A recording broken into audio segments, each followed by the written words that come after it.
ఇక్కడుండే teachers parents ఇద్దరు కూడా అర్థం చేసుకోవాల్సిన అవసరం ఉంది. ఈ సెల్ ఫోన్లు కానీ ల్యాప్టాప్లు కానీ ఏవైతే ఎలక్ట్రానిక్ ఇవన్నీ ఉన్నాయో దాని పట్ల పిల్లలు కూడా జాగ్రత్తగా ఉండాలి. ఈరోజు సైబర్ నేరగాళ్లు చాలా మంది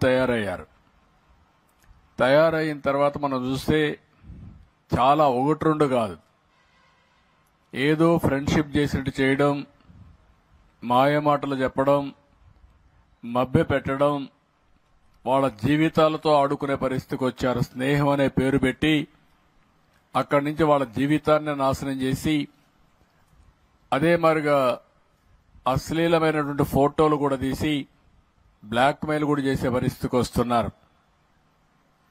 అంటే సమాజంలో ఒక మంచి జరిగినప్పుడు దానికి ఇంకొక కోణంలో చెడు కూడా ఉంటుంది.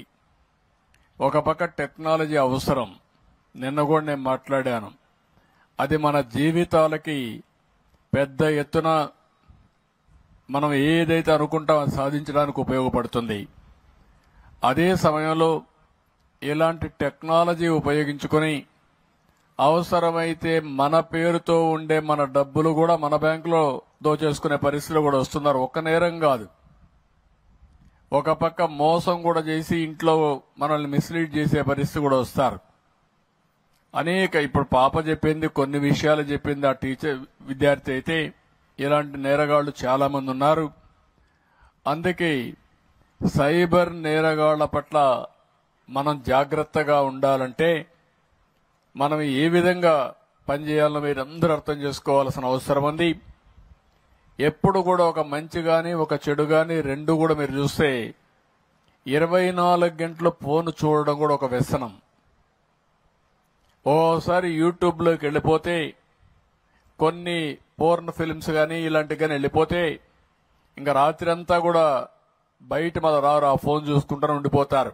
అదొక అడిక్షన్, అదొక బలహీనత. అలాంటి సమయంలో ఇంకా పిల్లలు చదువుకునే పరిస్థితి కూడా ఉండదు, చాలా ఇబ్బందులు వస్తాయి. కాబట్టి తల్లిదండ్రులు అన్ని జాగ్రత్తలు తీసుకోవాలి, టీచర్లు కూడా జాగ్రత్త తీసుకోవాలి. అప్పుడే ఇది సాధ్యం అవుతుంది. మళ్ళీ కూడా ఎప్పటికప్పుడు మాట్లాడుకుందాం. పిల్లలు చాలా చక్కగా చెప్పారు. రెండో విషయం చాలా గట్టిగా చెప్పాడు, డ్రగ్స్ వద్దు బ్రో, చాలా క్లియర్ గా చెప్పాడు. మీ దగ్గర కూడా అనిపించాడు. ఇప్పుడు ఈ డ్రగ్స్ అనేది కూడా మీరు ఒక్కసారి గుర్తుపెట్టుకోవాల్సింది, ఇదొక పెద్ద మత్తు, ఇదొక పెద్ద వ్యసనం. ఒకసారి ఆ వ్యసనంలో పడిపోయిన తర్వాత మళ్లీ తిరిగి మామూలు మనిషి కావడం చాలా కష్టం. అలాంటి వ్యక్తికి స్నేహితులు లేదు, తల్లి లేదు, తండ్రి లేదు, చెల్లెలు లేదు, తమ్ముడు లేదు, ఆప్యాయతలు ఉండవు. ఆ వ్యసనంలో పోయిన తర్వాత ఆ వ్యసనమే సర్వనాశనం చేస్తుంది, మనకుండే రిలేషన్షిప్ ని పూర్తిగా విధ్వంసం చేస్తుంది.